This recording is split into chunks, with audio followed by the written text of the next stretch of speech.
Marcellus? The name tumbled out, ragged with shock.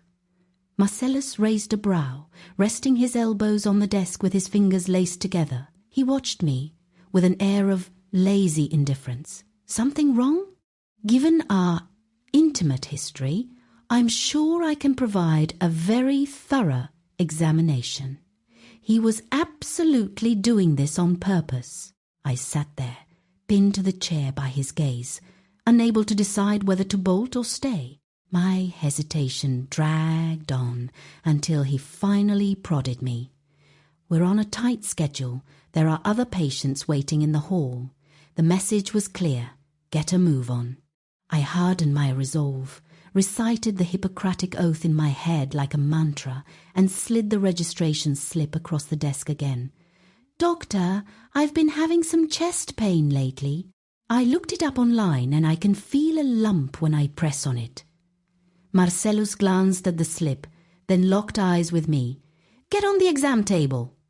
My face flushed. I opened my mouth to snap back, but he simply gestured toward the black leather table by the door. I wavered, then stood up and sat down on the edge. Lie down. Doctor, it's my chest that hurts, not my backside. Why do I have to lie down?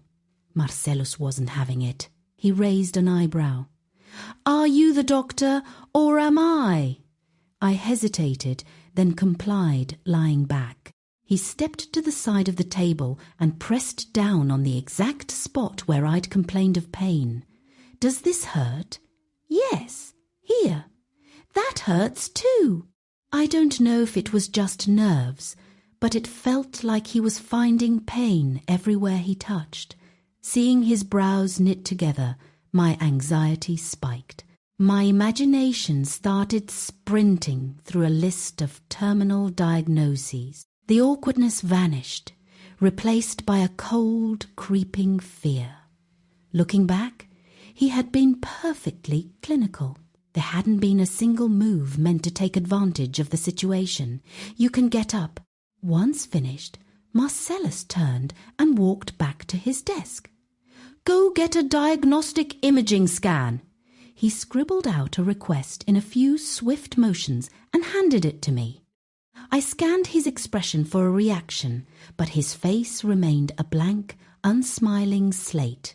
My heart sank. I snatched the slip and fled the room. When I returned with the results, my nerves were frayed. Is it bad? Marcellus looked at me and adjusted his glasses. Only then did I notice he wore them while working. With the thin frames perched on the bridge of his nose, he looked like the textbook definition of a refined, cultured villain. It's nothing. You're likely just sleep-deprived. I froze. That's it? What else were you expecting?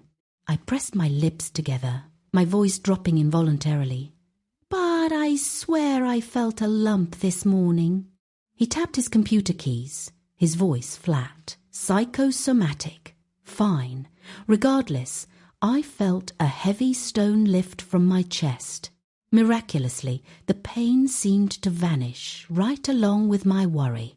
I was just debating whether to offer a polite thank you before leaving, when Marcellus suddenly added, By the way, you registered for the wrong department.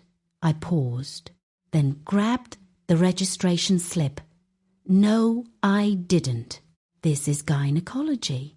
Since the pain is here, he said, gesturing to his own chest, you should have seen a specialist in breast surgery.